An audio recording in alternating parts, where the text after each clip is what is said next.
Israel और Hezbollah के बीच सीधा युद्ध किसी भी वक्त शुरू हो सकता है, क्योंकि 25 अगस्त 2024 के तड़के पहले तो इजराइल ने एक बार में अपने 100 लड़ाकू जेट से लेबनान के भीतर कई हवाई हमले किए। इन हमलों को लेकर आईडीएफ ने दावा किया कि उसने दक्षिणी लेबनान में हिजबुल्लाह के हजारों लॉन्चर्स को तबाह कर दिया और इसके बाद हिजबुल्लाह ने भी जवाबी हमले में इजराइल के ऊपर ताबड़तोड़ तरीके से करीब 320 रॉकेट्स दागने का दावा किया है। हिजबुल्लाह का कहना है कि उसने ये हमला 30 जुलाई 2024 को आईडीएफ एयर स्ट्राइक में मारे गए हिजबुल्लाह कमांडर फाउद शुकर की मौत का बदला लेने के लिए किया।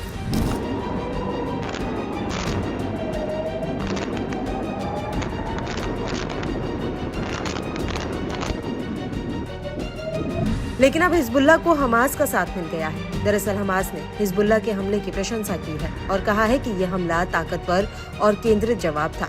हमास ने हिजबुल्लाह का समर्थन करते हुए एक बयान जारी किया है, जिसमें उसने कहा है कि हम इस बात पर जोर देते हैं कि ये मजबूत और केंद्रित प्रतिक्रिया जिसने इजराइल के अंदर गहरी चोट की है, यह हमला उसके चेहरे पर एक तमाचा है।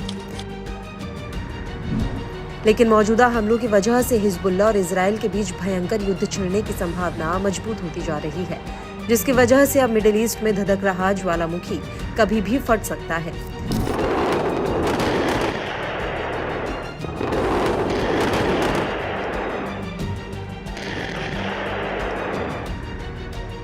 लेकिन इन हालातों के बीच मिस्र में गाजा में युद्ध विराम को लेकर एक बहुत बड़ी मीटिंग चल रही है, जिसमें अमेरिका भी लगा हुआ है। इस बातचीत के बीच इजराइल ने हिजबुल्लाह पर यह कहते हुए हमला कर दिया कि वो तेल अवीव पर एक बहुत बड़े हमले की तैयारी में लगा हुआ था और इस हमले के बाद से ऐसा डर है कि कहीं गाजा युद्ध विराम की बातचीत पटरी से न उतर जाए। दरअसल अपने हमले को लेकर इजराइल का कहना है कि हिजबुल्लाह इजराइल पर बड़े पैमाने पर रॉकेट का जत्था और मिसाइल फायर करने की तैयारी में था। हालांकि इजराइल के हमले के बाद हिजबुल्लाह ने भी इजराइल के ऊपर 300 से ज्यादा रॉकेट, मिसाइल और ड्रोन फायर करने का दावा किया है।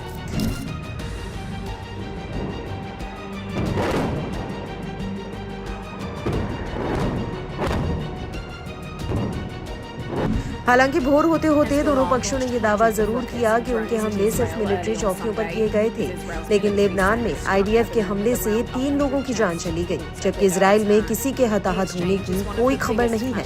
हालांकि इजराइली पीएम बेंजामिन नेतन्याहू ने कैबिनेट को संबोधित करते हुए ये जरूर कहा है कि आईडीएफ ने हजारों रॉकेट्स को ध्वस्त कर दिया है, जिन्हें उत्तरी इजराइल पर दागा जाना था।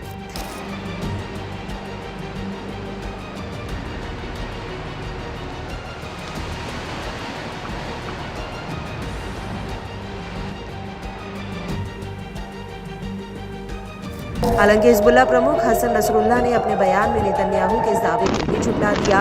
हिजबुल्लाह का कहना है कि इजरायली सरकार अपनी जनता को बेवकूफ बना रही है। हिजबुल्लाह के हमलों पर नेतन्याहू और आईडीएफ झूठ पर झूठ बोल रही है।